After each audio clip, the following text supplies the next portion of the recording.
le pouvoir en Syrie, c'est pas le pouvoir d'une minorité, mais c'est la minorité du pouvoir. Et est-ce qu'on n'a pas laissé faire aujourd'hui Israël parce qu'à l'époque, et on a continué à laisser faire Bachar el-Assad? Je crois que tout est lié. Daesh a été chassé d'Alep fin 2013. Et l'intervention russe à Alep, c'était en 2016. À Alep, il n'y avait pas Daesh. Nous sommes devenus des officiers. Nous avons fait un coup d'État. Nous avons pris le pouvoir. Nous sommes devenus corrompus. La jeune garde, cher ami, ils sont nés corrompus.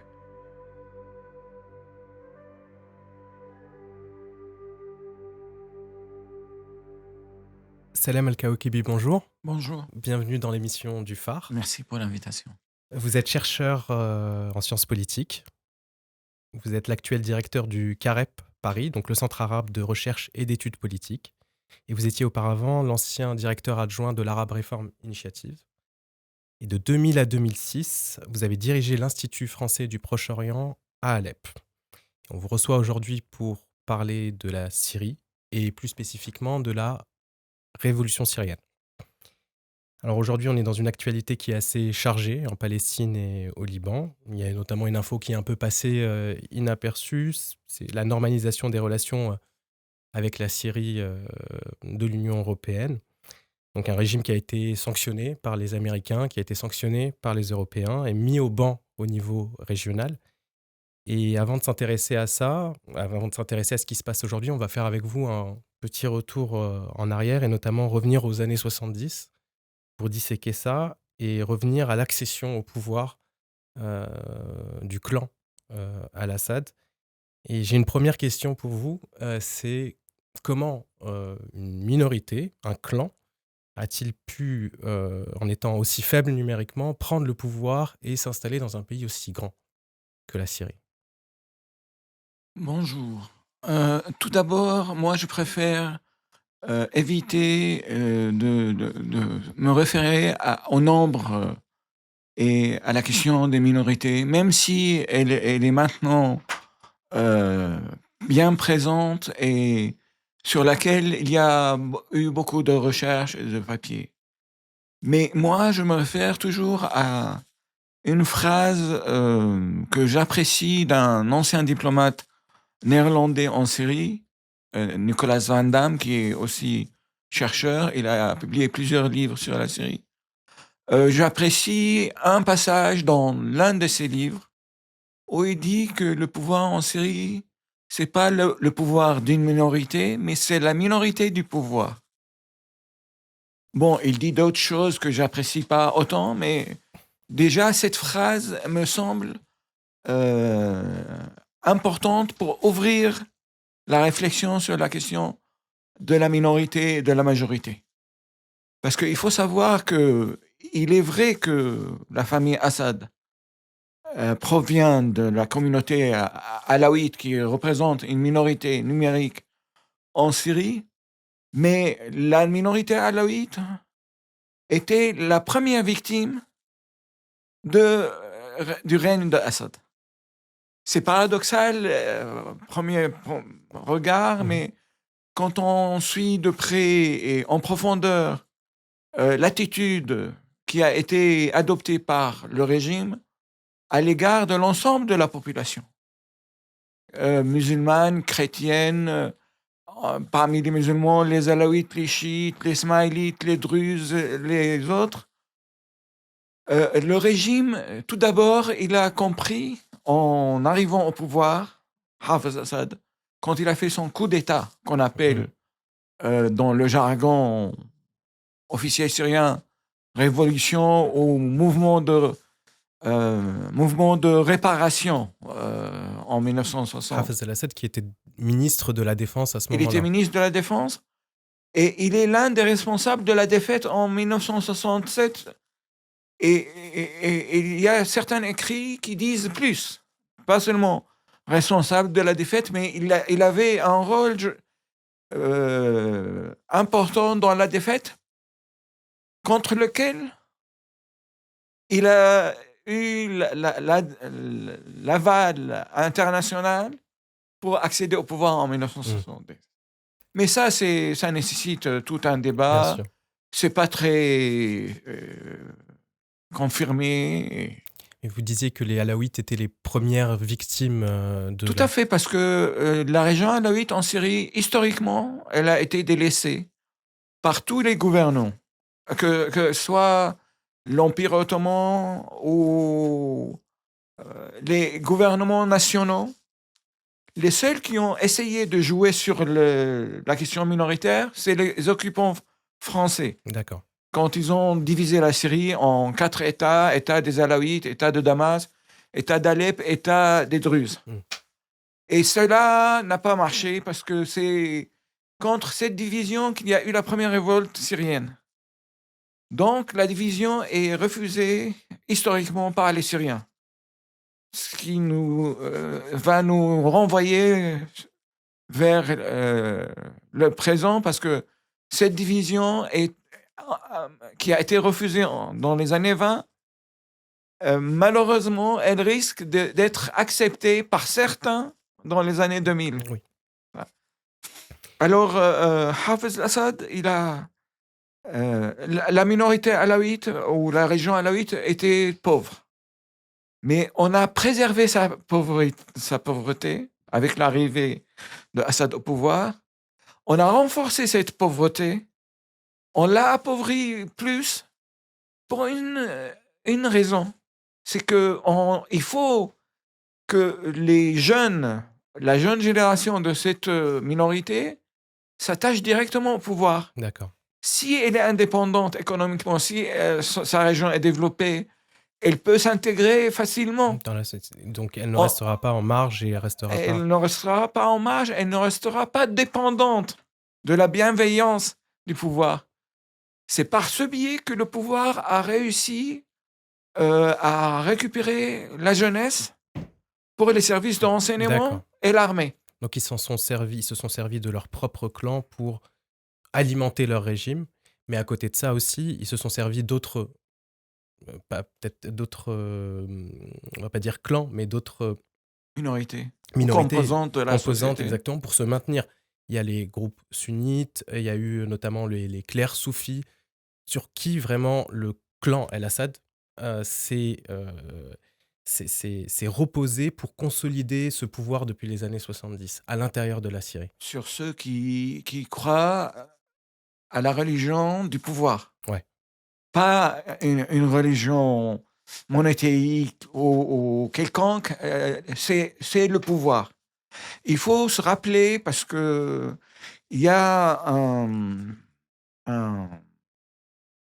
grand homme d'affaires de Damas qui est la référence de la communauté sunnite commerçante, Adib Shallah, qui a écrit en 1970, à l'arrivée de Assad, « Ouvrez vos maisons, mariez vos filles, épousez leurs filles. » C'est-à-dire, il a joué le jeu que le pouvoir s'attendait de lui. Et à partir de là, le pouvoir est devenu bien installé, c'est-à-dire même ceux qui vont penser à le déloger, ils vont prendre en considération qu'il est installé dans la société et il y a des mariages mixtes. C'était très bien réfléchi. Donc ils ont insufflé cette ramification du pouvoir dans toutes les... Et ils ont adopté, on parle toujours de la règle coloniale, diviser pour mieux régner, mais en Syrie, c'est le pouvoir national qui a réussi le plus à appliquer cette règle, et notamment le pouvoir Assad.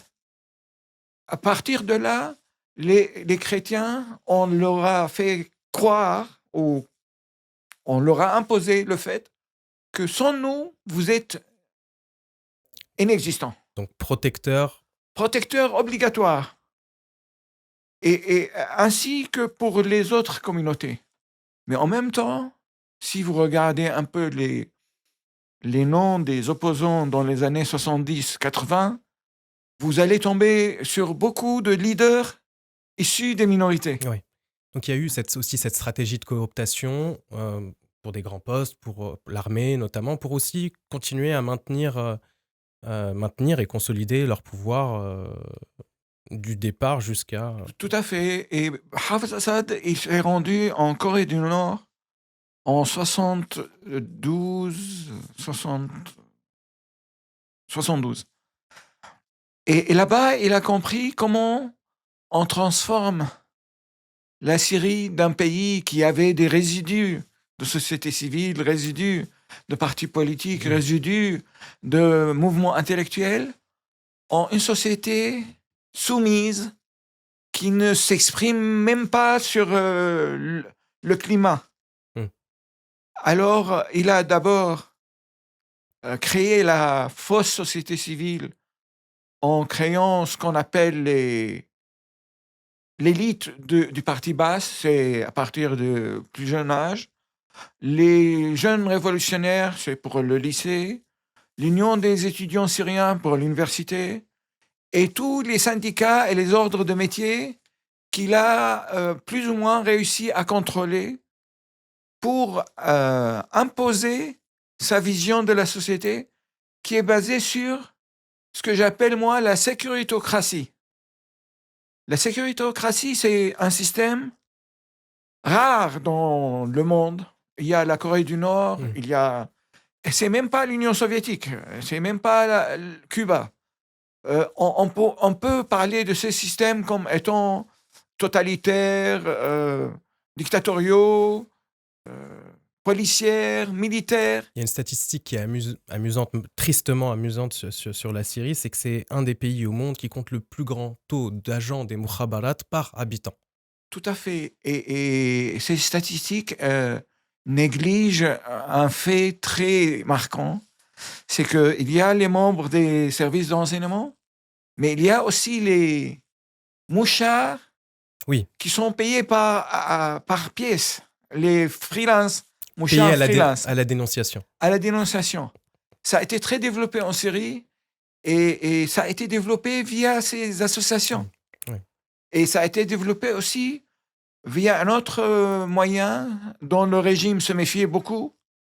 Et ça va être paradoxal, peut-être, ça va être étonnant de l'entendre comme ça. C'est le parti basse. Oui. C'est tout un... Ce qu'il faut se rappeler quand on parle de la Syrie, c'est que c'est tout un système. C'est un parti, c'est pas un... On a parlé de clan tout à l'heure, mais c'est pas un despote ou un dictateur et son fils. C'est un système. Et c'est des concepteurs, des services après-vente. Vous avez tout le processus nécessaire pour que ça maintienne. Oui. Parce que Hafez Assad, il est arrivé avec un coup d'État. Et la Syrie, entre 1949 et 1963, elle a connu une vingtaine de coups d'État. Oui. Alors, il a compris, Assad, d'abord, qu'il faut marginaliser l'armée, affaiblir l'armée. Pour cela, il a renforcé les services de renseignement. Il a fait des services de renseignement parallèles qui ne coordonnent pas entre eux. Et l'armée est devenue très affaiblie.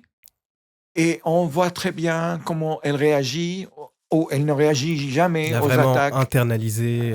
Et là, l'armée est devenue une milice pour contrôler la masse. Oui.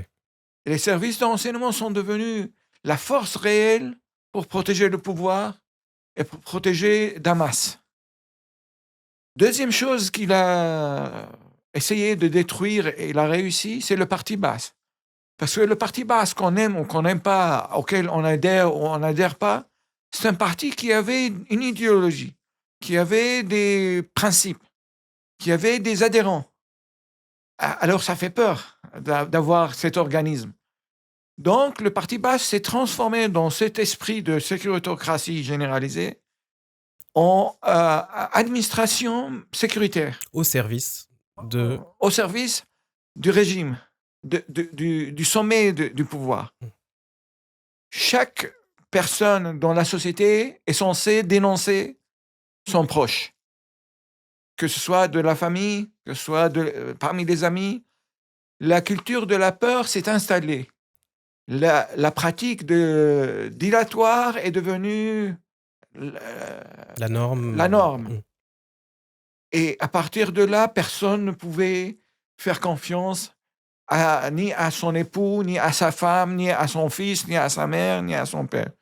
Et c'était très bien ficelé, Orchestré et cetera. orchestré. Mmh. En s'appuyant là-dessus, le régime a réussi à empêcher dans le berceau ou avorter dans le berceau toute Ouais, volonté de révolte ou même de contestation. ouais. Tout en continuant, tout à l'heure, vous aviez évoqué cet homme d'affaires des années 70 qui, pour revenir justement à ce milieu des affaires, il y a eu une vague de privatisation dans les années 70-80 en Syrie qui s'est faite notamment sous l'impulsion du FMI et qui a permis aux clans ou à des hommes d'affaires proches du pouvoir de s'accaparer, de privatiser, de s'accaparer les richesses du pays au service aussi, comme vous le décriviez tout à l'heure, mais au service de la tête du pouvoir. Exactement. Ça va changer avec le fils Ouais, parce que c'est la pyramide de la corruption en Syrie était sur Hafez Assad, le père. Euh, euh, Tous les étages de la pyramide, c'est pour servir le sommet. ouais. Avec Bachar al-Assad, on a Renverser la pyramide. inversé la pyramide et devenu tout le système pour servir la corruption. D'accord. C'est devenu encore plus pervers comme réflexion politique et plus diabolique. On va justement, vous faites la transition, on va parler de Bachar al-Assad qui accède au pouvoir en 2000. C'est pas lui qui était destiné au pouvoir, c'est son frère C'est son frère, qui est mort Bassel. dans Bassel qui est mort donc dans un accident et c'est par accident que Bachar al-Assad se retrouve au pouvoir. Et à ce moment-là, on parle de printemps de Damas. On sent qu'il y a c'est une personne qui n'est pas rompue à l'exercice du pouvoir, qui n'en voulait même pas, et on sent qu'il y a peut-être voilà, un petit souffle, un renouveau qui va naître en Syrie avec Bachar al-Assad. Vous étiez en Syrie à ce moment-là, euh, avec votre casquette de chercheur, mais aussi en tant que Syrien qui était en Syrie à Halep. À ce moment-là, vous étiez directeur de l'IFPO. Comment vous avez vécu ce moment-là? Et puis, comment vous avez vécu le revirement, enfin le retour euh, autoritaire, dictatorial? Il y a deux choses. D'abord, un petit clin d'œil à une phrase que vous venez de prononcer en disant «Il n'en voulait même pas Hmm, le pouvoir». Je doute fort qu'il y a un être humain sur Terre qui ne veut pas le pouvoir, même dans les pays les plus démocratiques du monde. Et on voit très bien la situation en France. C'est vrai qu'il n'était pas prêt. Et c'est vrai que son père et sa famille se moquaient de lui, ce qui explique beaucoup les réactions psychologiques hmm. qu'on a payées cher durant ces dernières années. Et c'est vrai qu'il était presque effacé d'un point de vue héritage de pouvoir, etc. Mais c'est le fils de son père, c'est le fils d'un système, le produit d'un système, comme on a évoqué tout à l'heure, un système qui a ses concepteurs, qui a son service après-vente, qui a tout ce qu'il faut pour installer Oui, un pouvoir en 5 minutes. Il faut rappeler que la Constitution stipulait que le président doit avoir 40 ans. Et en 2000, il avait 34 ans, ouais. mon âge. Euh, et on a réuni le Parlement. En 5 minutes, on a changé la Constitution pour une seule fois. C'est la C'est seule fois c'est où... la seule fois. Et il y a un député très pouvoir qui a voulu faire un peu du cinéma en disant discutons un peu. Il s'est fait humilier en direct à la télé, dans l'Assemblée. Comme quoi, il faut tout de suite. Il n'était pas préparé au pouvoir, mais le pouvoir était prêt à l'accueillir. Il était tout à fait prêt à l'accueillir. Et aussi, rappelons-nous que cette année-là, en 99, il y avait l'arrivée de Mohammed VI. Il y avait aussi l'arrivée de Abdallah de Jordanie. il y avait l'arrivée de plusieurs jeunes occidentalisés, modernisés. Oui. C'est cette image, en fait. Cette image Ouais. que l'Occident a beaucoup véhiculée aussi. Oui. Et C'était l'anglais, il faut se rappeler aussi que quand il y a eu le funérail de Hafez Assad, Madeleine Albright est venue rencontrer Bachar avant d'aller sur la tombe de Hafez Assad pour lui dire « C'est toi ». Jacques Chirac est venu et il a dit à Bachar Assad « Tu es mon fils adoptif » ou quelque chose de sorte. On reviendra dans la discussion sur Chirac, mais... Romano Prodi, qui était à la tête de l'Union européenne aussi, il est venu pour rassurer Bachar de l'appui inconditionnel de l'Europe. Ils croyaient tous qu'un jeune fils de son père qui a été 9 mois en Angleterre, fréquenté la communauté syrienne, il n'a jamais été impliqué dans la vie publique occidentale, démocratique, soi-disant. Oui. Et on n'arrête pas de dire, et ça c'est le plus énervant, mais lui, il a vécu en Occident. Il n'est pas comme... Il n'est pas comme son père qui a vécu au village. Et il faut se dire une chose. Tous les tortionnaires et dictateurs d'Afrique subsaharienne, ils ont été formés à Saint-Cyr ou à Cambridge. Il faut arrêter avec cette admiration de l'Occident qu'il suffit d'aller en Occident pour devenir démocrate, laïque, moderne. Mais est-ce qu'il ne suffit pas d'aller en Occident pour être validé par l'Occident? Ça lui a... Dans un premier temps, en tout cas. Sans s'y rendre, on peut vous valider sans s'y rendre. On vient vers vous avec ce qu'il faut et ne vous inquiétez pas. Mais ça a joué un rôle très important. Pas seulement en Syrie, c'est-à-dire même au sein de la population. Les gens, moi j'ai discuté avec les amis, j'avais des doutes. Je prétends pas maintenant que j'étais conscient que ça allait échouer, mais j'avais beaucoup de doutes. J'étais très sceptique. Mais mes amis me sortaient tout de suite la même phrase. Mais il n'est pas comme son père, il a été formé en Occident, il a dû lire le Times, il a dû regarder une émission de débat. Et comment ce tournant il s'est vraiment matérialisé? Qu'est-ce qui a marqué? Parce que Bachar, avant d'arriver au pouvoir, il est passé par l'association syrienne d'informatique. Pendant que la Syrie connaissait très difficilement l'Internet, lui, il a créé cette association qui a commencé à distribuer des adresses e-mail à des membres des syndicats ou des ordres de métier.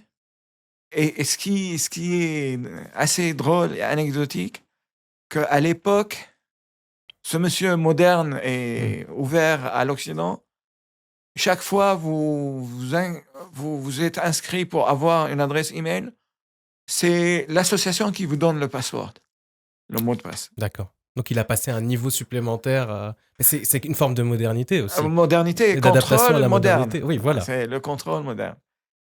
Et ça n'a pas duré longtemps parce que avec son arrivée au pouvoir, il y a eu tout de suite ces forums de débat qui sont organisés dans Damas et dans d'autres grandes villes. Et à partir de là, ça a duré quelques mois seulement. Et la répression a repris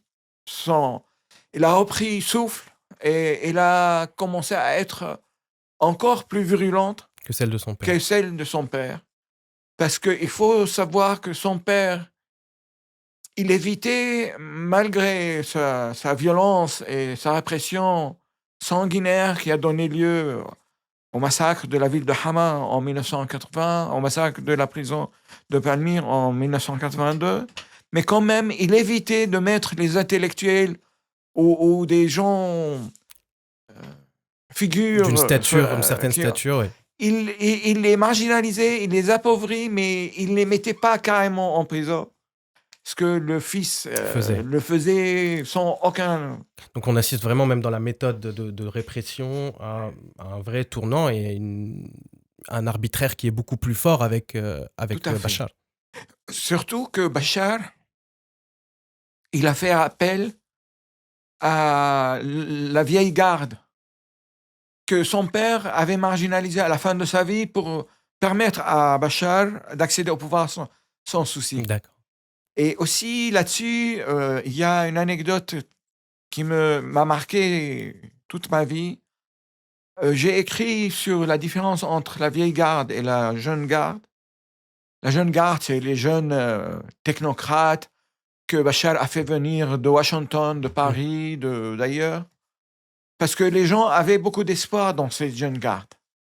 Et moi, j'ai rajouté encore que ces gens-là, ils n'ont pas été dans le système, et ils ont été formés à l'extérieur, beaucoup plus que Bachar, parce Oui, qu'ils ont fait toutes leurs études. Et j'ai été convoqué par les services de renseignement à l'époque. à l'époque. Et le chef, qui était un général, il m'a dit: «Quel est votre problème avec la vieille garde?» Et moi, j'étais très méfiant, mais quand même, j'ai expliqué ma conception de la vieille garde et son implication dans la corruption, et son rôle dans l'ascension au pouvoir d'un système Mmh. autoritaire, et j'étais très franc. Il a bien rigolé et il m'a dit: «Écoutez-moi bien, moi, je fais partie de la vieille garde». Il est général alors. Et la vieille garde dont vous venez de décrire tel quelque chose de très négatif, nous étions pauvres. Nous sommes allés à l'école à pied pendant des kilomètres dans notre village. Nous avons adhéré au parti basse, nous avons milité au parti basse, nous avons adhéré à l'école militaire, nous sommes devenus des officiers, nous avons fait un coup d'État, nous avons pris le pouvoir, nous sommes devenus corrompus. La jeune garde, cher ami, ils sont nés corrompus. Et là, à partir de là, j'ai compris. Et je le remercie, peut-être il est mort, il est vivant, mais je le remercie vraiment à ce cours de sciences politiques qui vaut une fortune. Parce que c'est pas la faute seulement des gens comme moi en Mmh. Syrie. On a entendu ça au Maroc, on a entendu ça en Jordanie et ailleurs. Oui. Et j'avais une question, je voulais revenir, on a parlé du rapport de Bachar supposé à l'Occident, où cet Occident-là, il a très bien vu ce qui s'est passé à partir des années 2000 en Syrie. Comment ils ont vu ce qui se passait et malgré tout, on a en 2008 Nicolas Sarkozy qui invite aux célébrations du 14 juillet Bachar el-Assad aux côtés de Hosni Moubarak et Ben Ali. Plus largement, ma question c'est quelle est la relation sur toute cette période-là entre la France, l'Occident, la France plus particulièrement, et le clan Assad, de Hafez en passant par Bachar. Mais la relation a traversé très rapidement beaucoup d'épisodes assez mouvementés. Comme je viens de vous dire, au décès de Hafez, Chirac était présent. Il a rassuré Bachar et son clan du soutien inconditionnel. Et la France a commencé à envoyer des délégations pour réformer la justice, pour réformer l'administration. Ils ont créé l'École nationale d'administration à Damas. Ils ont commencé à installer Total aussi. Il y a eu beaucoup d'échanges commerciaux alléchants. Mais à un moment donné, Parce qu'il y a une relation quand même qui est très forte, je veux dire, enfin, je pense, entre la France et la Syrie, on va s'en revenir à l'époque du mandat, mais oui, parce que c'est la France qui a autorisé la Syrie d'envahir le Liban en 1976. hmm, C'est Giscard d'Estaing qui a donné le feu vert. Parce que Hafez Assad, il est intervenu au Liban pour empêcher le mouvement nationale progressiste et l'OLP d'écraser l'extrême droite libanaise à l'époque, qui est maintenant plus extrême droite. C'est encore plus compliqué que ça. Mais, et ça, beaucoup de gens qui ont beaucoup d'admiration au régime syrien oublient les premiers massacres, les massacres les pires que les camps des Palestiniens ont connus au Liban, c'était par l'armée syrienne. Tel les Zatar en 77. Oui. La guerre des camps dans les années 87. Nahr el-Bared à Tripoli. On parle des milliers de Palestiniens écrasés par les bombes de l'armée syrienne. Et on croit encore dans certains milieux pavloviens, que ce soit en Europe ou dans le monde arabe, que ce régime a toujours soutenu la cause palestinienne. Oui. Je reviens à la France. Il y a eu l'épisode de le renouvellement ou la réélection d'un président libanais, oui. Émile Lahoud, qui était un pion syrien. Il ne faisait que se baigner à la piscine militaire et recevoir les ordres, pas de Damas, de Anjar. Anjar, c'est un petit village à la montagne libanaise où il y avait le quartier général des services de renseignement syriens qui contrôlaient le Liban. C'était même pas la peine de déranger Damas. Et Anjar, c'est aussi le pèlerinage de tous les dirigeants libanais, de tous bords confondus. Ouais. Rafi el-Hariri, qui a construit le palais du peuple en Syrie, là où Bachar al-Assad réside maintenant, qui a investi dans le pouvoir syrien à titre individuel et à titre institutionnel des milliards. Bien entendu, c'était le passage de l'Arabie saoudite. Oui. Il a été assassiné parce qu'il refusait le renouvellement de Émile Lahoud. Il voulait un autre président pour la façade seulement.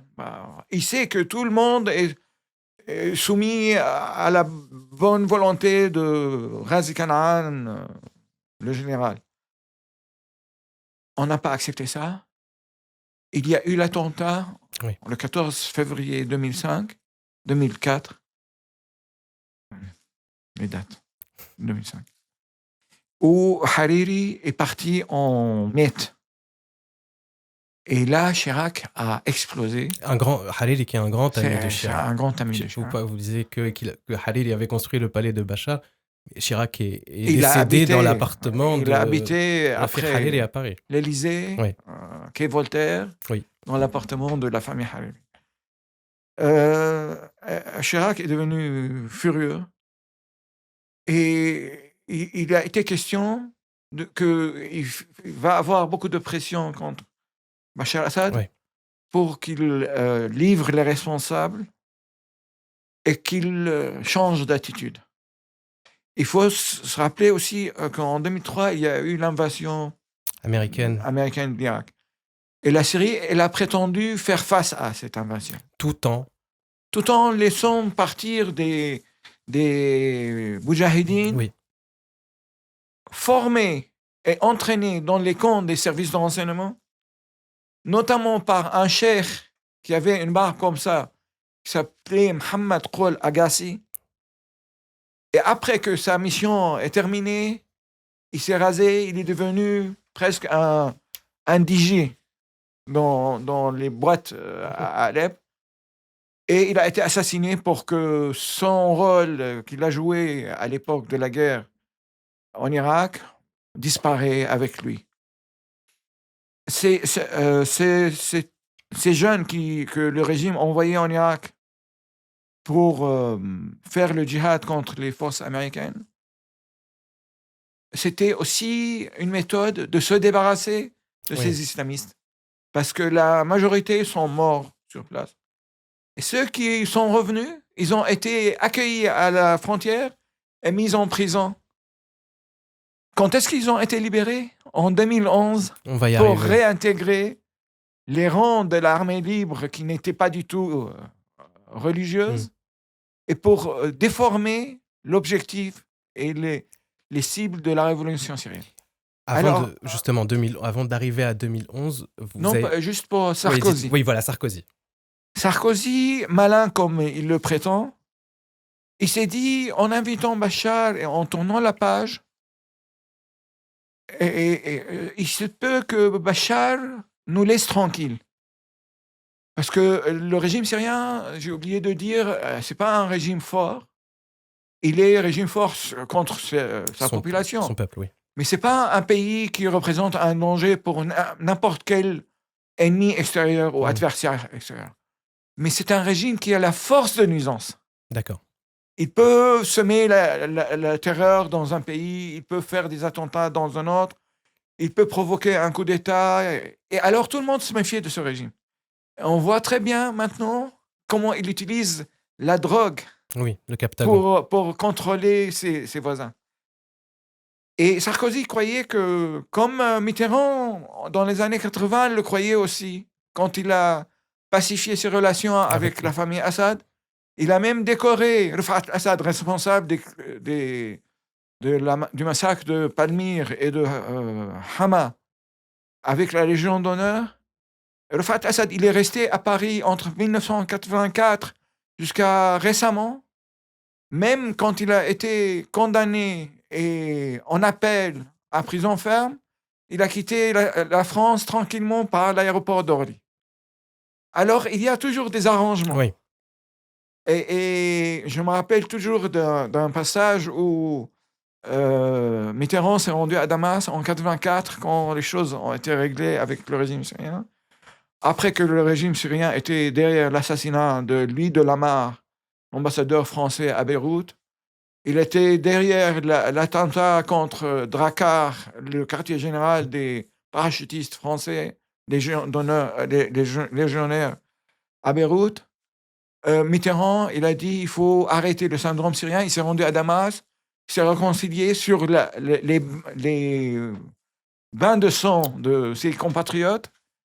Et quand un journaliste, dans une conférence de presse, lui a posé la question sur l'assassinat de l'ambassadeur de Lamar, Mitterrand n'a pas trouvé mieux de répondre que de dire « J'ai posé la question à mes amis syriens, ils ont démenti toute implication dans cet assassinat et j'ai aucune raison de ne pas les croire. » Voilà. La page est tournée. La page est tournée.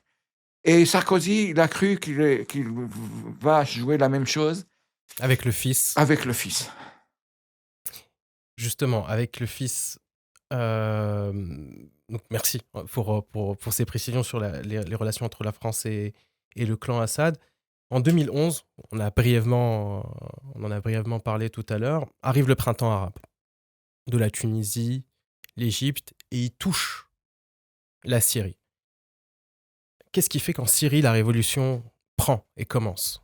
Quelle est l'étincelle ? Parce que vous avez décrit, sur les bases de Hafez, puis les consolidations de Bachar, un système organisé, quasiment imbougeable.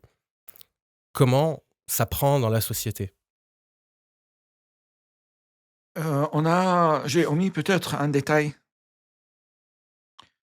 que la Syrie, avec le système très complexe qui a bien fonctionné, elle avait tout le temps, les services avaient tout le temps le souci d'une faille quelque part dans le patchwork très complexe. Alors, il développait un système encore plus performant qui anticipe. D'accord. Des fois même, ils peuvent provoquer un coup d'État à tel point, je vous dis une chose, parmi les questions qui ont été posées à un détenu politique, raconte-nous tes rêves. C'est jamais vu. Le Stasi, le SS, ils n'ont jamais posé cette question. Ouais. Sur les rêves. Ils essaient d'anticiper l'inconscient et le subconscient. L'inconscient est sous la torture. Il lui disait, mais à quoi tu rêves ? Est-ce que tu vois Monsieur le Président dans ton rêve ? Ça, c'est Kafka. Même Kafka, il est mort avant d'y penser. Donc, En 2011, quand ça a commencé, le printemps arabe, et moi j'insiste à utiliser le mot printemps arabe. Oui. Parce qu'il y a beaucoup de gens, même des chercheurs que j'admire, qui disent soi-disant printemps arabe, ou ce qu'on appelle le printemps Oui, arabe, ce qu'on a appelé. ce qu'on a appelé. Le printemps arabe commence et Wall Street Journal interroge Bachar sur la possibilité d'un effet domino. Oui. Et Bachar, très certain de lui, il dit aucun danger parce que tout d'abord, mon peuple m'aime beaucoup. Et secondo, il n'est pas prêt pour la démocratie. Il faut des générations pour que mon peuple soit... Il admet que... Il admet, oui. Et aussi, il y a eu... En Syrie, il n'y a pas d'opposition. Oui. Il y a des opposants. D'accord. Parce que ce système très performant, il ne laisse pas Il laisse pas la place à la constitution d'un groupe On peut pas organisé en ça. s'organiser à deux. Il y avait en Syrie jusqu'à nos jours. Mhm.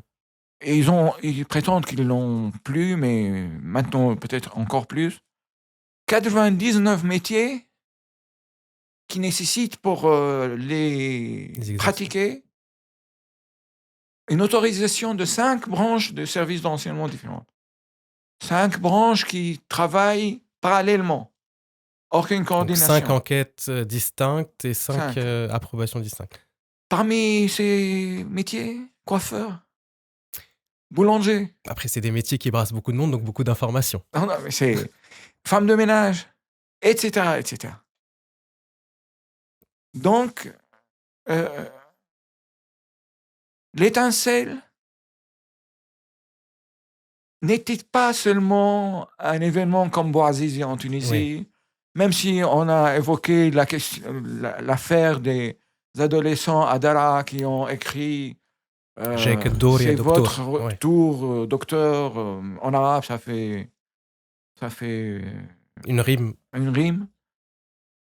Mais ça remonte à bien avant. D'accord. Parce que Bachar, comme j'ai dit, il a renversé la pyramide. L'économie est devenue une économie néolibérale dont l'intérêt, strict intérêt du clan, personne n'en a profité à part le clan et ses ramifications. Vous savez, l'hippopotame avec les oiseaux qui piquent la peau morte, c'est ça là. Et alors la pauvreté est devenue énorme. Dans la société, l'inégalité économique et sociale et dans le traitement.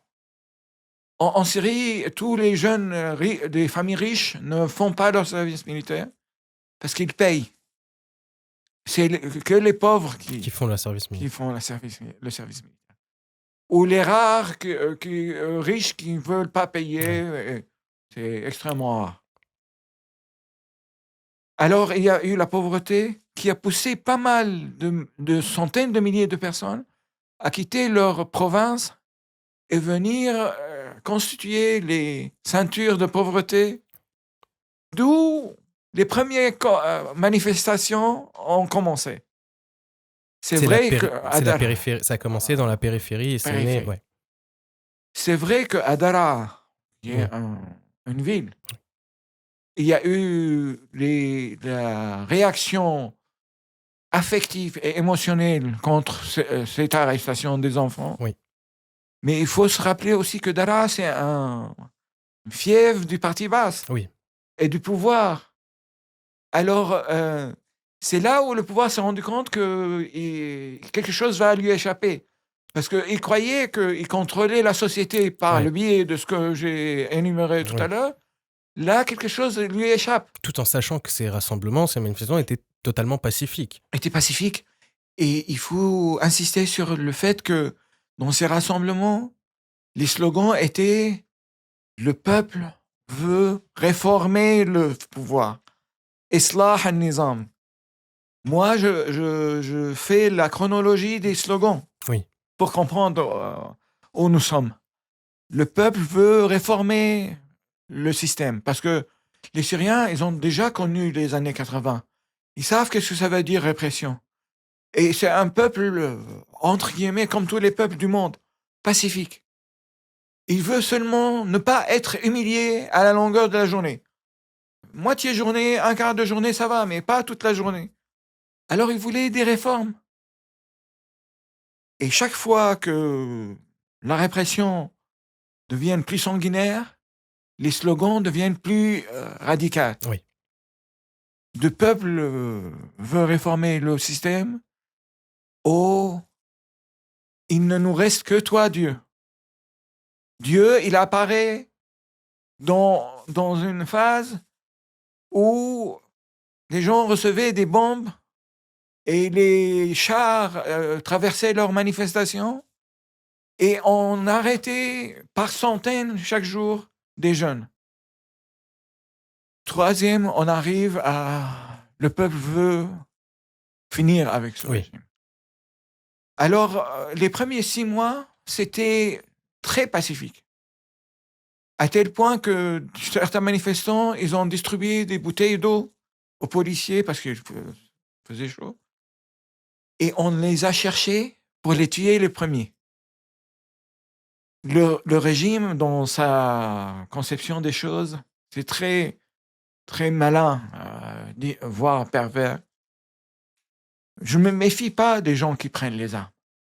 Parce que dès que tu prends les armes, tu tires, je tire. Ils se méfient des pacifiques. Ils se méfient de ceux qui fabriquent le pain. Ils se méfient de ceux qui donnent des cours. Ils se méfient de ceux qui organisent la protestation pacifique. Alors, les premières victimes, c'était les jeunes pacifiques, les organisateurs oui. ce qu'on appelait à l'époque les coordinations de la révolution. C'était les premières victimes. Et même, voire plus, on envoyait des voitures remplies d'armes, on les garait dans les quartiers chauds la nuit pour que le lendemain matin, les jeunes arrivent sur un arsenal d'armes et les utilisaient. Il fallait qu'ils les utilisent. Et les jeunes, au début, ils prenaient les voitures, ils les rendaient à la police en disant quelqu'un a Poser, posé ça. Et ça marchait pas. Alors, il fallait faire plus. Alors, on a commencé à tirer sur les civils, tués par dizaines. Les Russes, à l'époque, ils leur ont expliqué que il faut pas dépasser les 100 par jour. Parce que quand on tue moins que 100, les journaux télévisés dans le monde entier mettent cette information troisième, quatrième catégorie. Et ça a marché. Alors, il y avait on est quand même arrivé jusqu'à 500 000 morts avec ça. Tout à fait. Et à partir de là, les gens ont pris les armes. Mais avant que les gens prennent les armes, il y a eu des défections au sein de l'armée. L'armée pauvre, l'armée appauvrie, l'armée du peuple. Les gens ne voulaient plus tirer sur leurs citoyens. Et à partir de là, on ne peut plus contrôler la situation. Oui. Il y a eu les ingérences étrangères, régionales Ouais. et internationales. Justement, si vous pouvez nous aider à comprendre, dans un premier temps, comment ça s'est organisé à l'intérieur de la Syrie, donc avec l'armée syrienne libre, ceux qui étaient plus, qui avaient toujours cette allégeance envers Bachar, la population, les groupes kurdes, comment ça s'est articulé à l'intérieur? Et après on viendra justement à cette ingérence étrangère, mais à l'intérieur de la Syrie. Bah, ça a commencé avec l'armée, la défection des soldats de l'armée et quelques officiers. Ouais, Et parmi les anecdotes sur la, la force du régime et comment il a conditionné les esprits de tout le monde, il y avait une scène qui existe toujours sur YouTube, une division de l'armée qui annonce devant les caméras de la télé, d'Al Jazeera, d'Al Arabiya, leur défection. Et quand il a terminé de lire le papier, il voulait dire un slogan patriote. oui, il n'a trouvé que de dire vive Assad, vive la République. Parce qu'il est conditionné. Oui. Et tout de suite, il a rigolé, et tout le monde a rigolé, que je fais révolution contre Assad. Mais J'ai dit vive Assad. Parce que c'est l'inconscience qui dépasse toute imagination. Et il y a eu l'armée libre qui n'a pas été soutenue du tout. D'accord. Parce que tous les acteurs régionaux et internationaux voulaient leur armée libre. Alors, les Français soutenaient des groupes, les Turcs soutenaient d'autres groupes, C'est ça, les Qataris. les Qataris, les Émiratis, les Saoudiens. C'est devenu le chaos total. Et il y Et a les Kurdes aussi en marge. les Kurdes, Ouais. ils ont été récupérés par le régime dès le début. Parce qu'il faut savoir que les Kurdes, c'est pas le parti des travailleurs kurdes qui est le plus fort politiquement, mais il est le plus fort militairement. C'est lui D'accord. qui a les armes. D'accord. Alors, ils ont commencé par tuer Mash'al Tomo. Mash'al Tomo, c'était le leader du mouvement pacifique kurde. D'accord. Et qui l'a tué, c'est les fractions kurdes proches du régime. Comme ça, on a presque neutralisé le dossier kurde. Et très rapidement, le régime qui, depuis 1963, empêche les Kurdes d'avoir leurs droits, interdit la langue kurde, interdit la musique kurde, applique une politique de arabisation de la région kurde. Il s'est retiré un peu de la D'accord. zone en donnant quelques droits. Et aussi, quand il y avait des manifestations dans la région kurde, en face, le régime faisait comme les CRS à Paris. De l'eau, des matraques. Oui. Jamais on tire sur les manifestants. Alors, on a tout de suite fait cette distinction, cette discrimination entre le peuple syrien dans sa généralité et la composante kurde. D'un point de vue du peuple et d'un point de vue du régime et d'un point de vue des Kurdes eux-mêmes. Ils disent, finalement, nous sommes privilégiés. Les Syriens, ils disent, ils ont été traités comme ça parce qu'ils sont traîtres. Et comme ça, divisé pour mieux régner. Et on continue sur cet adage qui Il n'y a pas mieux. Ça a très bien marché et le régime a très bien s'est introduit au sein des groupes armés. Il les a divisés. Le régime, il a utilisé les groupes les uns contre les autres. La corruption qui était bien méthodique en Syrie, bien ancrée, a aussi englobé les groupes armés. Et c'est devenu incontrôlable. Et donc c'est devenu incontrôlable et c'est quasiment mort dans l'œuf et chacun menait son combat contre celui qu'il avait en face de lui. La responsabilité la plus importante, c'est que jusqu'à 2013, il y avait de l'espoir qu'il y a une solution politique. Oui. Mais quand il y a eu le recours aux armes chimiques et il y a eu un silence... Ce qu'ils ont appelé la ligne rouge, soi-disant la ligne rose de M. Obama. C'est devenu un champ fertile pour toutes les extrêmes.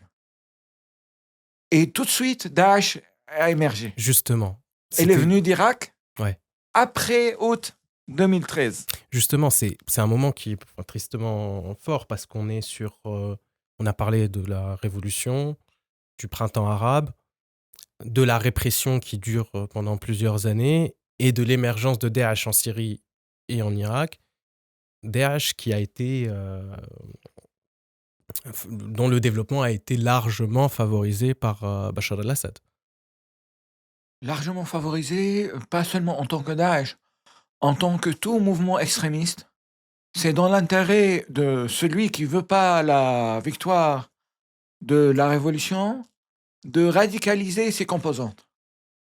Que ce soit Daesh, Nusra, Ahrar al-Sham, Fayl al-Sham, tous ces gens qui ont oublié la cause nationale pour épouser une cause religieuse, soi-disant religieuse, et pour transformer la confrontation entre...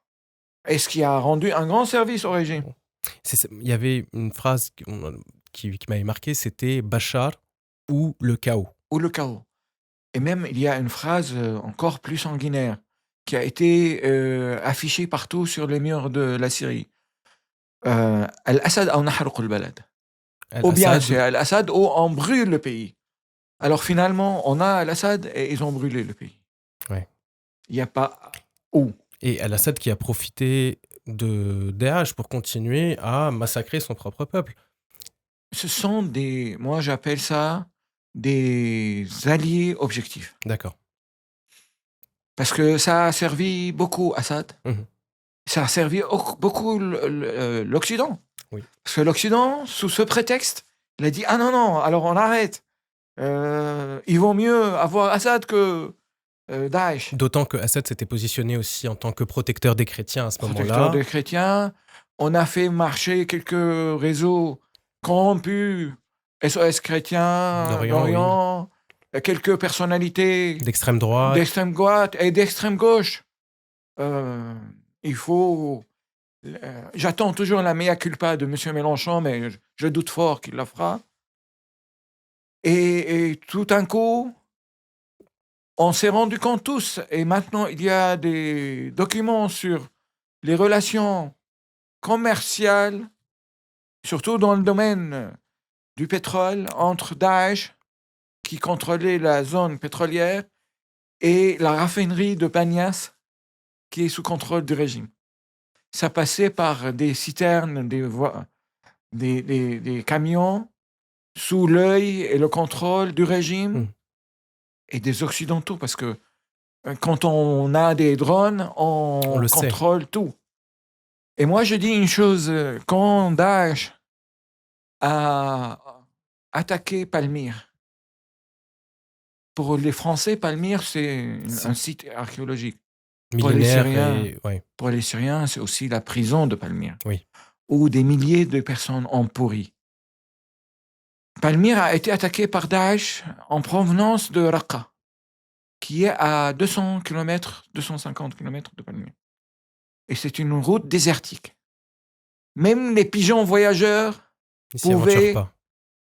déceler ce mouvement de 304 en plein jour. Ça n'a pas été décelé par les drones et les satellites. Donc il n'y avait pas de volonté. Il n'y avait pas de volonté. Parce que dès lors où Daesh a envahi Palmyre et a commencé à casser les ruines palmyriennes, tout de suite, le scandale. L'Europe a commencé à exprimer sa solidarité avec la pierre. En même temps, Alep était sous les bombes et les barils de TNT. Les civils mouraient par centaines chaque jour. C'était Palmyre. Je me rappelle que France Culture m'avait téléphoné, j'étais en Suisse, pour m'interroger sur Palmyre.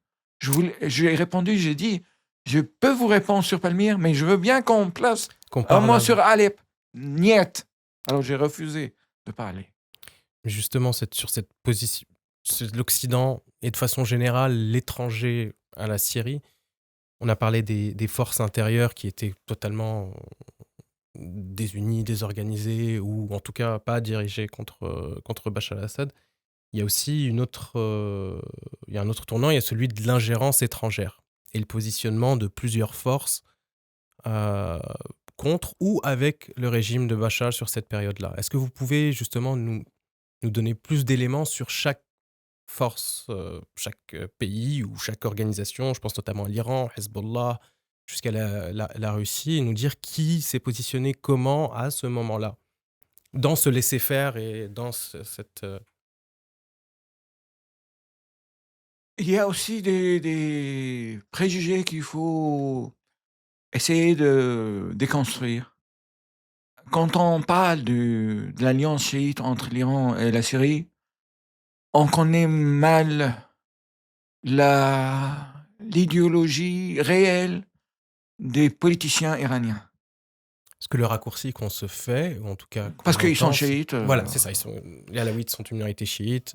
Et les Et Iraniens il sont faut chiites. savoir que les alaouites sont considérés par les chiites comme des païens, D'accord, comme des gens qui ont fait hérésie au chiisme. Et quand il y a eu des tentatives de chiisation de la société syrienne, ça marchait dans le milieu sunnite, mais ça n'a jamais marché dans le milieu alaouite. d'accord. Alors ça, c'est... Donc comment s'est positionné l'Iran? Pourquoi ils ont Hezbollah, par exemple, enfin, Hezbollah, c'est un c'est pion de l'Iran. oui, C'est une division de l'armée iranienne. mais qui s'est beaucoup impliqué en Syrie Il s'est impliqué en Syrie par ordre, parce qu'il a reçu l'ordre de le de faire. l'Iran. Il faut aussi dire une chose, que l'Iran, ce qu'il a, à mon point de vue, peut-être je me trompe, mais je persiste à dire qu'une grande composante de l'idéologie iranienne qui lui dicte sa politique dans la région, c'est l'intérêt national. Comme elle est vue par les dirigeants, Mmh. mais pas le chiisme. D'accord. Mais quel était du coup l'intérêt iranien à s'impliquer autant sur le terrain syrien et comment Parce que il l'alliance est ancienne. donc c'est Rappelez-vous historique? que Assad père, il a soutenu l'Iran contre l'Irak C'est vrai. dans la première guerre du Golfe. Et aussi, il y a eu la question de la corruption. L'Iran, la garde révolutionnaire iranienne, elle est toujours contre la levée des sanctions, parce qu'elle se enrichit par les sanctions et le contrôle du marché noir. Ça a été copié en Syrie. Et les deux pays avaient une tradition dans la pratique de la corruption assez bien ancrée. Mais à côté de ça, il y a aussi un certain appui militaire et un appui, Il y avait un appui militaire, il y avait aussi de l'armement qui passait par la Syrie pour l'Iran pendant la guerre avec l'Irak. Il y avait aussi la force de nuisance que la Syrie a utilisée contre le régime irakien, et que le régime irakien, lui aussi, de sa part, il a utilisé contre le régime syrien. Alors, il y avait plusieurs. Et moi, je dis une chose, que le mariage entre le régime syrien et le régime iranien, c'est pas un mariage catholique. C'est un mariage de plaisir qui existe dans les pratiques religieuses en Iran. Mariage de plaisir qui peut se rompre à n'importe quel moment d'accord. opportun. Et j'insiste sur l'actualité. L'Iran se fait taper tous les jours, le Hezbollah se fait effacer tous les jours, et le régime syrien, il fait peau de fleurs. Et il bouge pas. Il bouge pas même verbalement. Alors ça veut dire que c'est pour vous dire que il est fort possible que les choses changent dans les prochaines semaines, voire prochains mois. C'est l'Iran. Et l'Iran, par la Syrie, est devenu une force méditerranéenne.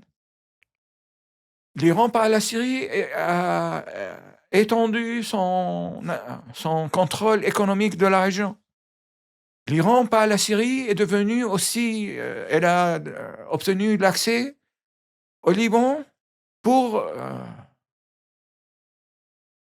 Et harceler Israël, c'est un peu pas combattre ouais, Israël. mais c'est un peu le grand drame, en fait, de toutes ces puissances-là qui voient dans le terrain syrien des opportunités. Je pense notamment à la Turquie qui a profité du «chaos» entre guillemets ou La sans Turquie qui veut guillemets. maintenant normaliser avec Assad, Voilà. et le président turc presque supplie Assad de le recevoir. Et qui en a profité pour régler ses comptes, avec les Kurdes, en fait, chaque pays Régler ses comptes avec les Kurdes, les Iraniens, les Américains, les Français, avec tout le monde. j'aimerais bien que vous nous passiez un petit mot sur, parce qu'on va sans doute y revenir tout à l'heure et c'est aussi d'actualité, mais sur, le positionnement émirati, saoudien, qatari, les Moyen-Orientaux qui sont un peu su Alors, il y a une grande différence entre la position émirati saoudienne et la position qatari.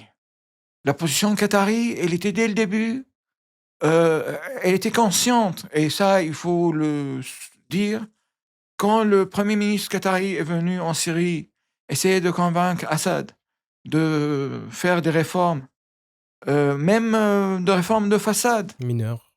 mineures, et d'obtenir un soutien financier inconditionnel du Qatar, il a été très mal reçu parce que c'est la façon dont les clans se font gérer. C'est pas la façon dont la diplomatie D'accord. se réalise. Et le rejet était radical. Pareil pour Mohamed Ahmed Daoud Oglu, le ministre turc. Il a passé 7 heures à Damas pour essayer de convaincre en disant nous sommes vos voisins, on va vous donner tous les moyens d'améliorer la situation économique, mais calmez-vous, arrêtez de tirer sur la population civile. Aussi, lui, il a été rejeté.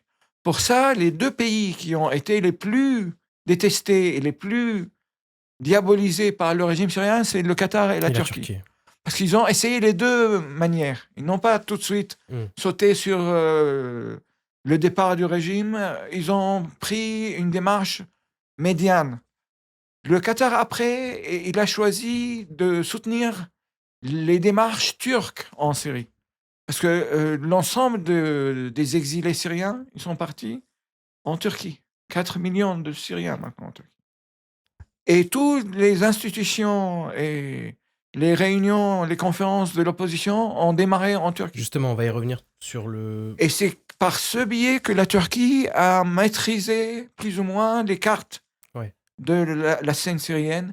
Et le Qatar a essayé de soutenir cette démarche en croyant que ça allait faire replier le régime syrien. Mais rien n'a replié le régime syrien. Il a foncé. Et quand il a perdu tout espoir de gagner la bataille avec seulement le soutien de l'Iran et de Hezbollah, le général Qasem Soleimani s'est rendu à Moscou et il a supplié Poutine d'intervenir. Justement, la Russie, pardon. La Russie, il faut dire aussi une chose préjugée que on le voit beaucoup dans la presse en France, comme les relations entre l'Union soviétique et la Syrie de Hafez Assad étaient bonnes, ce qui explique la continuité Pas du tout. La relation entre Hafez Assad et l'Union soviétique était bonne à certaines limites. Hafez Assad était beaucoup plus proche et beaucoup plus accepté par l'Occident que par l'Union soviétique, proprement dit. Mais c'était une balance d'équilibrage assez difficile à faire. Il a réussi à le faire. Au moment où Assad, fils, est arrivé au pouvoir, il ne s'est jamais rendu à Moscou. Assad, fils, il était à Rome, à Paris, à Londres, à Vienne. Jamais à Moscou. Jamais à Moscou. Première visite d'Assad à Moscou, c'était après la révolution de 2011. Et les Russes n'ont pas une admiration particulière à cette personne. Mais les Russes, c'était une offrande sur plateau de diamants, d'avoir les pieds dans la Méditerranée, d'avoir une base militaire qui n'existait pas avant. Aussi, c'est un préjugé. Les gens vous disent, les Russes avaient une base militaire. Les Russes avaient des facilités maritimes à Tartous. Facilités maritimes, c'est-à-dire 7-8 marins qui réparaient les navires qui stationnaient de temps à autre. Mais en fait, ils y ont vu une opportunité comme un peu tout le monde, en fait. Tout le monde. Tout le monde a vu une opportunité. Et ils sont arrivés en force. Et comme on a bien vu en Ukraine, ils ne font pas dans la dentelle. Oui. Ils utilisent, comme le régime syrien, les barils de TNT, comme les Israéliens le font aussi. Contrairement aux préjugés aussi répandus en France que les Israéliens font des opérations chirurgicales. Non, c'est de la foutaise. On se moque du monde. Tous ces régimes-là utilisent le carpet bomb, la tapis explosif. On détruit tout. Et c'est comme ça que Alep s'était rasé.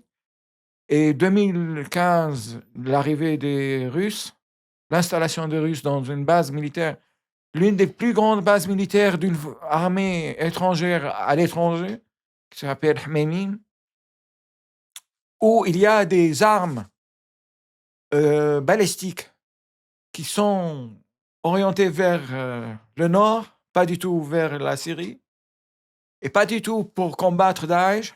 Mais pour... Et je dirais plus que Daesh a été chassé d'Alep fin 2013. Et l'intervention russe à Alep, c'était en 2016. À Alep, il n'y avait pas Daesh. ils y sont allés pour la population et pour...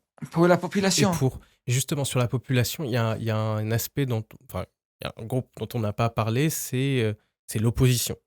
Oui. C'est l'opposition qui s'est... Tout à l'heure, vous aviez dit, à juste titre, que la Turquie avait tenté de tendre la main à Bachar al-Assad. Elle a aussi accueilli l'opposition en exil, le Conseil national syrien. Est-ce que vous pouvez rapidement nous dire de qui il est composé, de quelle frange, de quelle personne et quelle est sa mission et aujourd'hui, quel est son rôle? Le Conseil national syrien, il a été organisé à l'instar du Conseil national libyen, qui D'accord. est parvenu à changer la donne à Tripoli. Après, il y a eu la guerre entre les fractions, mais il y avait un espoir que cet exemple peut aider à un changement rapide.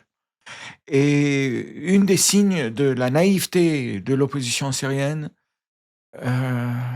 des opposants syriens qui ont formé ce Oui. conseil, avec l'aval des forces étrangères, avec la participation des ambassadeurs français, américains, allemands, turcs, etc. C'est qu'ils ont élu un président pour 3 mois. Et tous en croyant qu'il suffit seulement de 3 mois Pour... que tout soit revenu à l'ordre.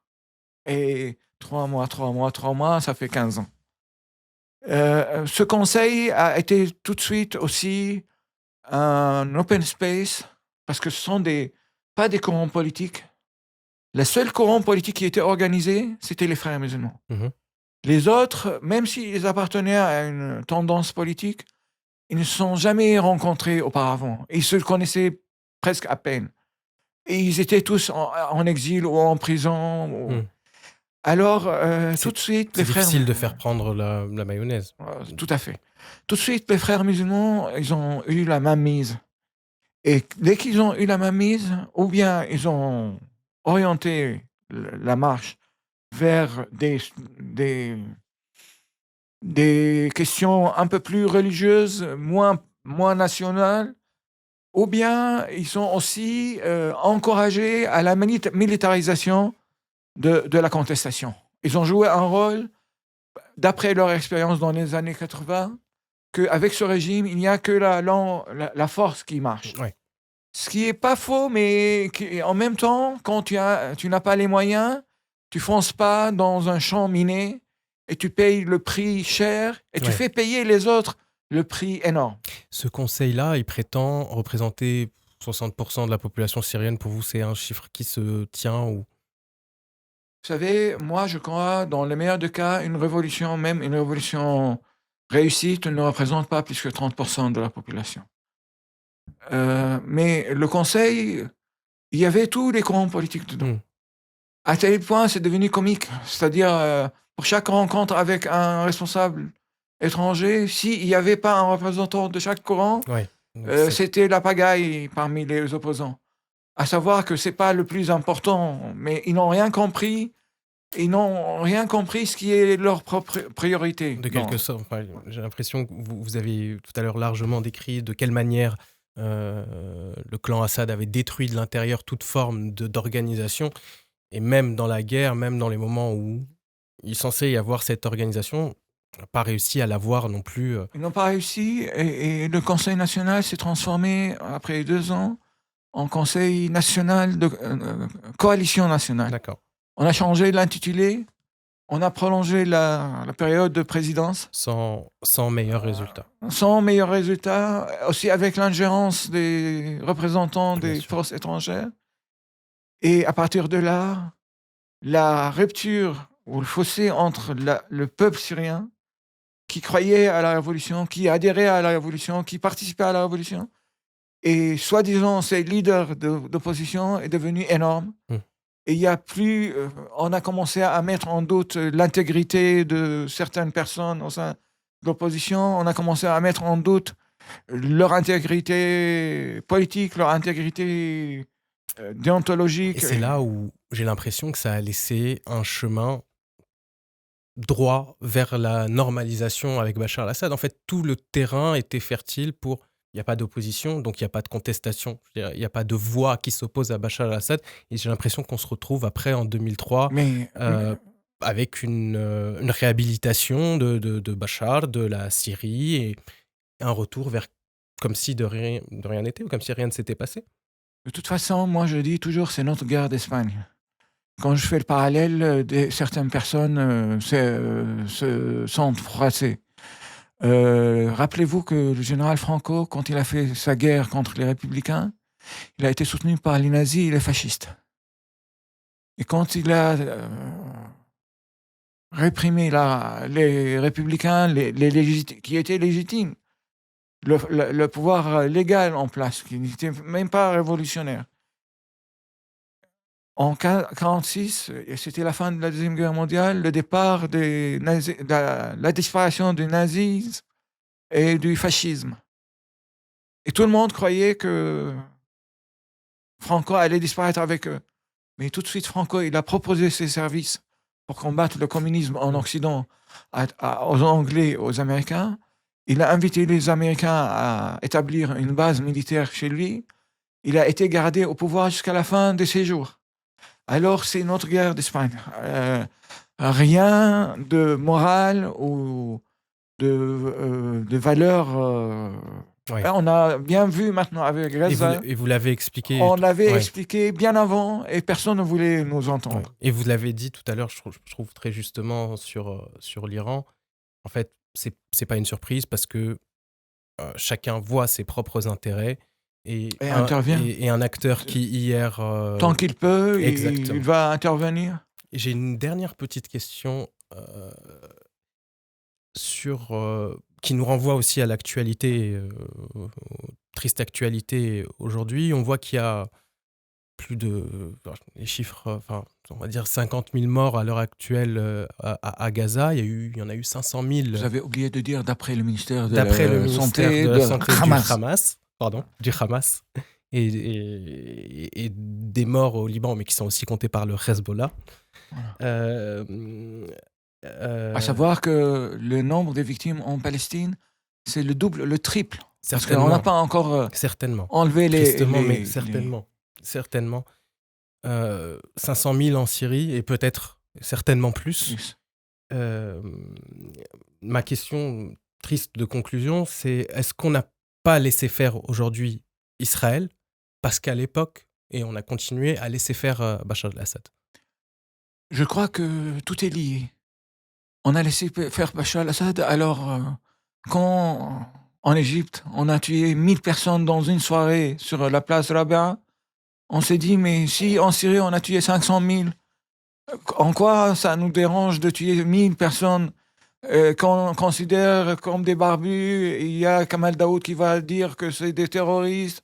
Il y a Eindhoven qui va dire... Eindhoven, c'est un groupe de football. Je préfère beaucoup plus que l'Ajax. Le philosophe. D'accord. Qui ne s'appelle pas Eindhoven, mais moi, j'ai appris à écorcher les noms pour ceux que je n'apprécie pas beaucoup. Et voilà, maintenant... On a laissé faire l'Ukraine. On a oublié l'Ukraine.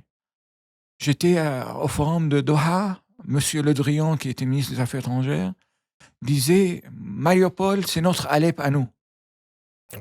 Alors, moi, je lui ai dit « Non, Alep, c'est notre Alep à nous. Vous avez oublié Alep et maintenant, vous prenez Alep comme référence pour déplorer Mariupol. Et j'étais à Kiev en 2018, devant les représentants de tous les pays européens. J'ai dit, si vous laissez faire en Syrie, ça va arriver en Ukraine. Les Ukrainiens m'écoutaient attentivement. Et ils m'ont dit, vous avez raison. Les Européens se sont moqués de moi en disant, quelle comparaison. Oh, ça n'a rien à voir. Ce qui se passe en Syrie, c'est pas la même chose que ce qui se passe en Ukraine. Et quelques années après, on a vu ce qui s'est passé en Ukraine. Et demain, il y aura un autre Ukraine, un autre Syrie, un autre Gaza, un autre Liban. Et c'est la suite logique. Oui, C'est illogique. la suite C'est une logique. une forme de fuite en avant. Et qui a on se été- demande après, très naïvement, pourquoi il y a des extrémismes qui se développent dans nos sociétés. Pas l'extrémisme islamique seulement, La montée des extrêmes de façon tous plus les large et extrêmes. Et maintenant, avec la victoire de Donald Trump. Trump, on va avoir encore une explosion d'extrémisme et de radicalisme sociétal, économique, sportif, racial, de genre, etc., etc. Il ne faut pas se limiter à la religion. On va essayer de ne pas finir sur cette note, même si effectivement je peux que vous rejoindre. Merci beaucoup, en tout cas, Salam Al-Kawkibi, c'est de nous avoir largement éclairé sur la question syrienne à travers la révolution syrienne. J'ai une dernière petite question qui est notre traditionnelle de notre émission. Je vous demanderai, s'il vous plaît, 3 suggestions culturelles qui seraient liées à la Syrie. S'il devait y avoir un film, un livre, un documentaire à voir sur la Syrie, selon vous, sans nécessairement développer, comme ça on spoil personne, mais quel serait-il? Pour un livre, je n'arrive pas à vous citer un livre littéraire sans liaison avec la catastrophe syrienne. Alors je suggère un livre de Mustafa Khalife qui s'appelle La Coquille. Il est publié chez Actes Sud. Et vraiment, c'est un livre qui aide les gens qui ne connaissent rien à la Syrie de comprendre l'ensemble de ce patchwork très complexe. Il y a aussi un livre d'un sociologue pour lequel il a été assassiné en 1987. Il a été kidnappé d'abord par le Hezbollah et ensuite mort. Michel Seurat. Oui. L'état de barbarie.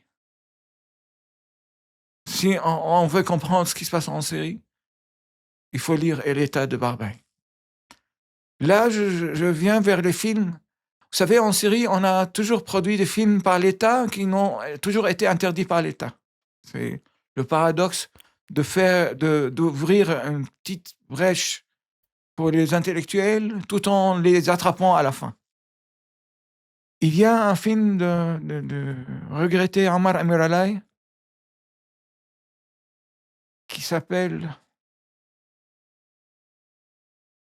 Hayat fi Qarya Souriya. La vie dans un village syrien, ou bien à Toufan. Maintenant, ce qui se passe à Gaza, ça s'appelle Toufan. Toufan, déluge. Et c'est un documentaire qui parle de Toufan, l'Euphrate, l'inondation que l'Euphrate causait avant la construction du barrage, mais aussi, il voulait dire Toufan al-Ba's sur la société. Toufan, le régime. L'inondation du régime sur la société syrienne. On mettra tous les liens pour les auditeurs pour qu'ils puissent accéder à ces recommandations. Merci encore, Salam Al-Kawkibi. C'était très instructif et très intéressant. Et quant à nous, on se retrouve très bientôt pour un nouveau podcast. Merci beaucoup. Merci. 27 novembre, c'est le début de l'offensive dans le nord-ouest du pays. Les rebelles, menés par les islamistes du groupe Hayat Tahrir al-Sham, prennent d'assaut les territoires contrôlés par le régime de Bachar al-Assad dans la région d'Idlib. 1er décembre, Alep, poumon économique du pays, tombe seulement 4 jours après le début de l'offensive. 5 décembre, La ville de Hama est prise. 7 décembre, finalement les rebelles capturent Homs, la 3e ville du pays. 8 décembre, dans la nuit, la capitale Damas tombe aux mains des rebelles. Ils prennent la prison de Sednaya, symbole des exactions du régime, puis font chuter le Premier ministre qui cède le pouvoir. À la télévision publique, un groupe d'hommes revendique la victoire. Avec l'aide de Dieu, la ville de Damas a été libérée. Le régime du tyran Bachar al-Assad a été renversé et tous les prisonniers des prisons du régime ont été libérés. En seulement 12 jours, les rebelles ont mis fin au régime al-Assad qui aura tenu le pays d'une main de fer pendant plus de 50 ans. Salam Kawakibi, bonjour. Et bienvenue dans cet épisode du Phare. Nous vous avions reçu il y a quelques semaines pour un épisode consacré à la Syrie, à la révolution oubliée. Et j'ai vraiment l'immense plaisir de vous recevoir aujourd'hui pour de nouveau parler de la Syrie, mais pour actualiser la situation dans laquelle on se trouve aujourd'hui, qui a amené à la chute du régime de Bachar al-Assad. J'ai une première question pour vous, c'est en tant que Syrien, en tant que critique du régime, en tant qu'opposant, qu'est-ce que vous avez ressenti le 7 et 8 décembre dernier quand vous avez suivi et vu la chute de ce régime? Bonsoir. Réellement, j'ai pas cru au début. Même si j'étais à l'étranger, dans un pays arabe, et les gens me prenaient dans les bras, pleuraient, me félicitaient. C'était trop beau pour être vrai, parce que on croyait que ce régime n'allait jamais partir, et il s'accroche tellement. Il est soutenu par deux forces redoutables qui sont l'Iran et la Russie. Et il était presque abandonné par le reste de la dite communauté internationale. On en a parlé la dernière fois, on peut même dire abandonné par quasiment de la communauté internationale et de tout le monde. Alors c'était une joie un peu mélangée avec des doutes, avec des craintes. Et c'est là où je me réfère à Emile Habibi et je dis, j'avais le sentiment du optimisme. Ni optimiste, ni pessimiste. Et les jours sont maintenant et vont nous donner la suite. Il faut observer de près et contribuer aussi. Et justement, sans rentrer peut-être dans une chronologie très précise, très détaillée, quel a été l'accélérateur de la chute du régime? On a vu ça démarrer fin novembre, le 7, le 8, Damas était prise. Même les rebelles ne pensaient pas aller aussi vite. Mais vu que l'armée syrienne, depuis longtemps, mais surtout ces derniers mois, est tellement affaiblie, tellement appauvrie, les soldats, ils se faisaient tuer pour garder le pouvoir d'un voleur, d'un mafieux, d'un clan. Donc, la fuite était massive. Il n'y a pas eu de vraie bataille. Oui, pas de combat, ça a été une désertion. Désertion, ils ont laissé leurs chars, leurs blindés. Il faut savoir que les chars étaient dépourvus de fuel parce que les soldats vendaient le fuel sur le marché noir pour pouvoir manger. Alors, c'est un tout. Et aussi, il y a l'implication de l'Iran ailleurs et les soucis que les Iraniens ont actuellement à cause du nucléaire iranien, à cause de la guerre israélienne contre Hezbollah, leur bras armé au Liban. Et la Russie est très impliquée en Ukraine. Elle a retiré la majorité de ses forces de ses bases en Syrie. Il ne restait que 6 avions de chasse. Ils ont essayé de marquer le coup en bombardant quelques ponts pour retarder l'avancée des rebelles, mais ça n'a pas donné de résultat. Ça m'avait marqué la dernière fois, vous aviez dit que le mariage entre la Syrie et l'Iran n'était pas un mariage catholique, mais un mariage de plaisir. Il n'y a plus de plaisir, il n'y avait plus de plaisir pour l'Iran. Ni plaisir, ni d'intérêt. L'Iran surtout avec le président actuel, veut se racheter au niveau international. Moi, je me suis rendu compte que l'Iran allait se débarrasser de Assad quand, une semaine ou 10 jours avant sa chute, il ne parlait plus de groupes terroristes. Il parlait des groupes armés de l'opposition. Ça, c'était très clair. Et ça voulait dire que les Iraniens, ils ont anticipé un peu les choses et ils sont préparés à cette fin. Oui, et il y a pas que les Iraniens, il y a aussi les Turcs qu'on a vus vraiment, émerger, aux yeux de l'opinion internationale en force, là, sur la Syrie. Est-ce que vous pouvez nous en dire plus sur le rôle des Turcs dans cette, La Turquie a joué un rôle très important dans la chute de Bachar al-Assad. Mais il faut souligner que contrairement à la Libye, à l'Irak, le régime syrien il n'a pas été... il n'a pas perdu grâce à une intervention étrangère. Ouais. Ce sont des rebelles syriens. Justement, c'est peut-être j'aimerais peut-être qu'on insiste dessus parce que très rapidement, on a entendu que Israël était impliqué, que les Américains, de certaines personnes, que les Américains étaient impériques, que c'était on aurait pu croire que c'était une révolution orchestrée de l'étranger. Or non, ce sont bien les Syriens qui Ce sont les Syriens de tous bords et aussi le retrait de ses alliés. Ils ont calculé leur carte et ils ont compris qu'il vaut mieux gagner sur un autre front et surtout qu'ils étaient un peu dégoûtés par sa façon de spolier le pays, de garder tout pour lui, de ne pas prendre leurs conseils en compte. Les Iraniens et les Russes, ça fait 1 an qu'ils lui demandent de renouer avec la Turquie. La Turquie a déjà, avant de soutenir la fin actuelle, ça fait 1 an qu'elle tend la main à Bachar en disant on se réconcilie, on trouve une solution, vous êtes nos voisins du Sud. Et il a toujours rejeté cette offre qui a été appuyée par l'Iran et la Russie. Ça explique un peu le dégoût de ses alliés.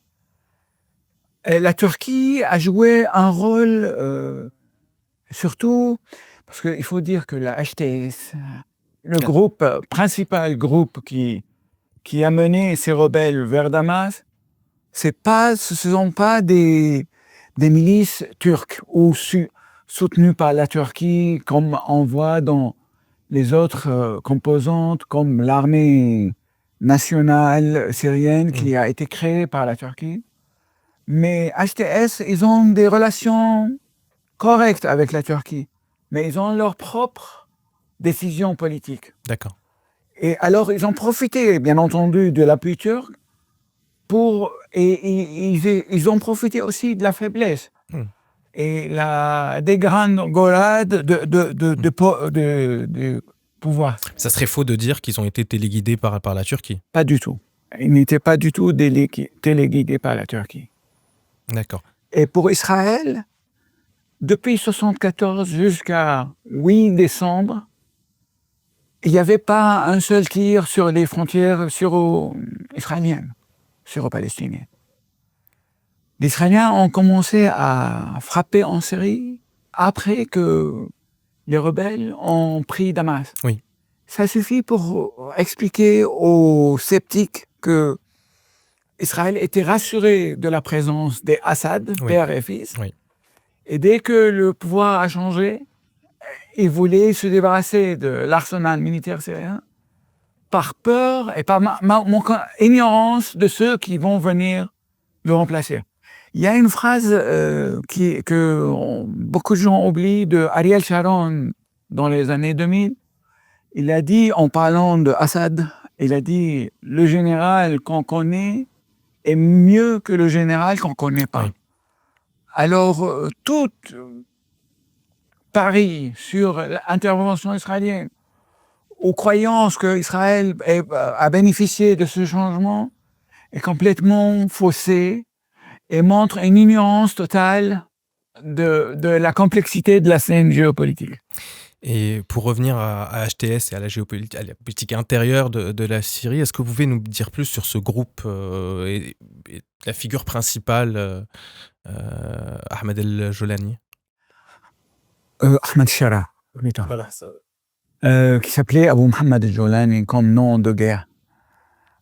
Bien entendu, Ahmed Shara, il est issu d'une famille nationaliste arabe. Son père est un économiste spécialiste de l'économie du pétrole.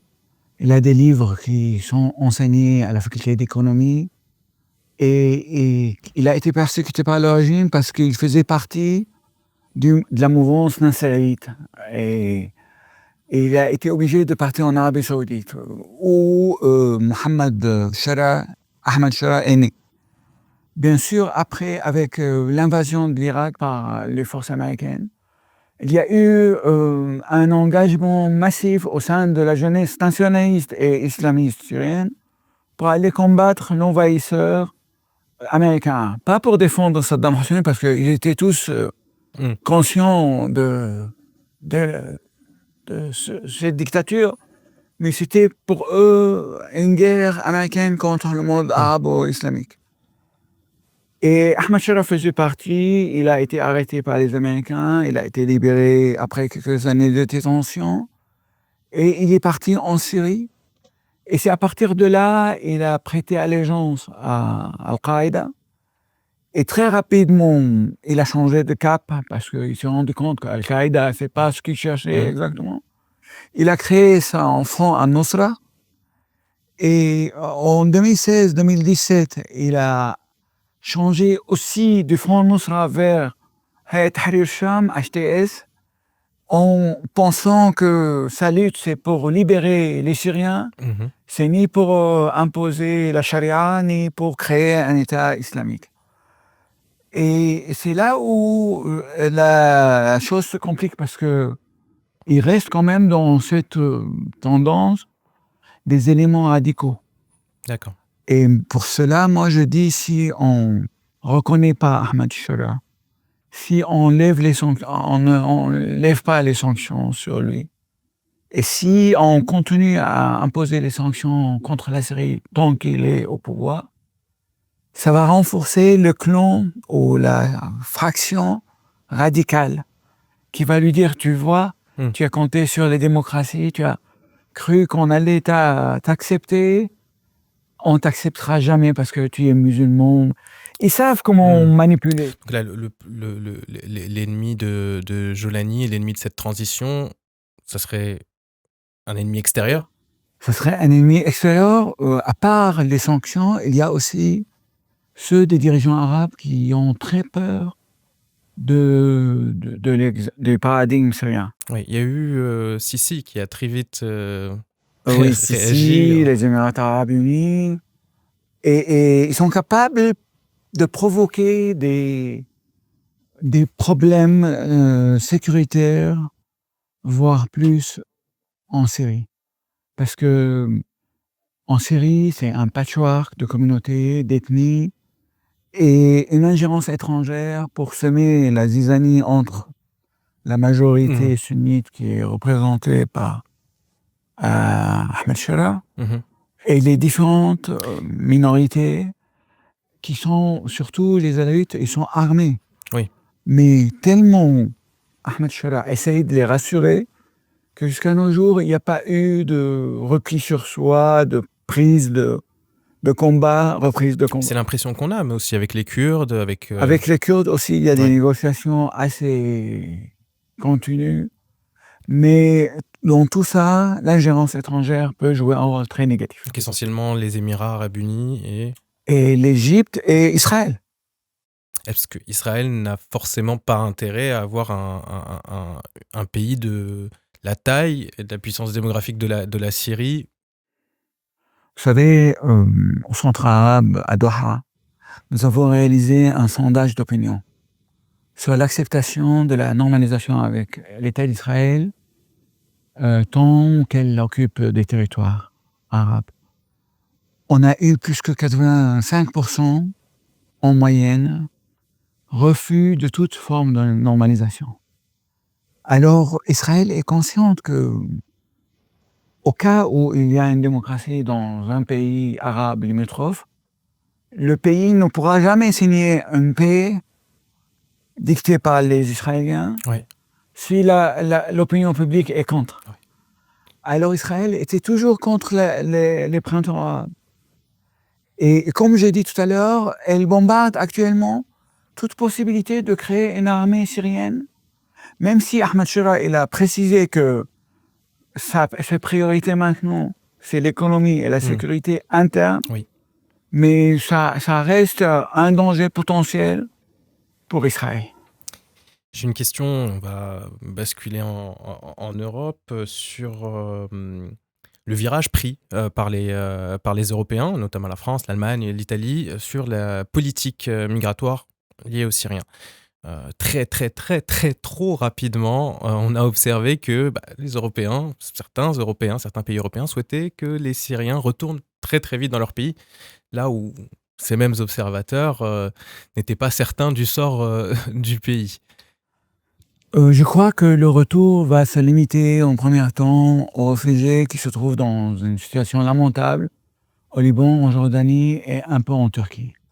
Le retour des Syriens en Europe va être très compliqué, surtout pour ceux qui ont intégré le marché du travail, l'éducation. Il y a toute une génération qui est presque née en Europe et la volonté politique, c'est de les repousser au départ, au retour, mais ça va s'affronter à plusieurs obstacles.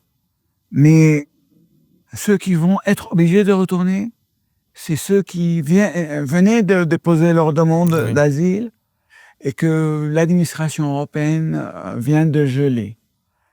Et ça, c'est une volonté aussi de déstabiliser le nouveau régime en Syrie.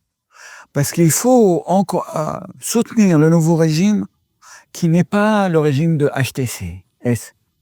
C'est clair et net. Il va être beaucoup plus large, il va intégrer d'autres composantes. Pour l'instant, c'est HTS qui a pris la chose en main à cause de sa force sur le terrain. Mais Ahmed Shara, il est conscient de la nécessité d'appeler à une conférence nationale pour discuter l'avenir. Alors, il faut soutenir ce pays dans ses prochains pas vers un avenir pacifique, démocratique et prospère. C'est pas en renvoyant les réfugiés, parce que ça va créer ça va basculer un peu la stabilité.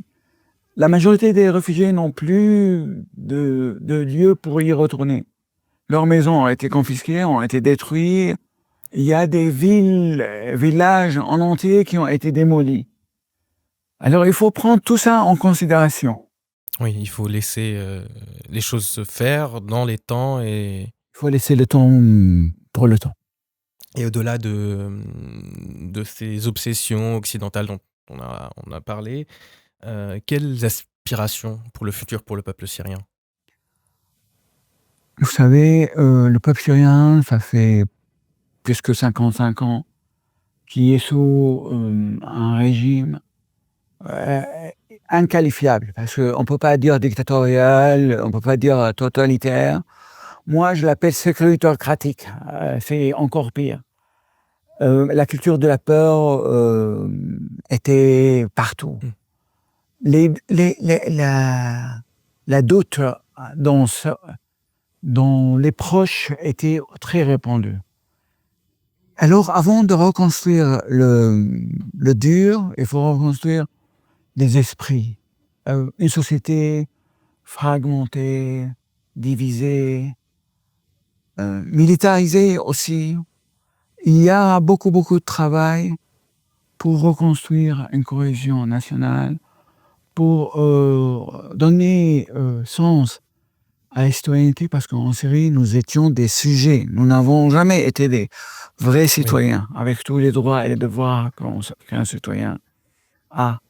Alors, il y a beaucoup de travail, et c'est là où le rôle de l'étranger, notamment de l'Europe, est crucial. Si on veut la réussite de ce paradigme, on soutient la société civile, on soutient l'économie syrienne, on empêche Israël de détruire ce que Assad n'a pas réussi encore à détruire. Tout ça et encore beaucoup plus. Merci beaucoup, Salam Kawkibi. J'ai été vraiment très heureux de vous recevoir dans ce contexte joyeux, contrairement à la dernière fois où on s'est rencontrés. Et quant à vous, merci de nous avoir écoutés. On vous retrouve très bientôt pour un nouvel épisode. N'hésitez pas à nous soutenir en cliquant sur les liens ci-dessous. Et à très bientôt.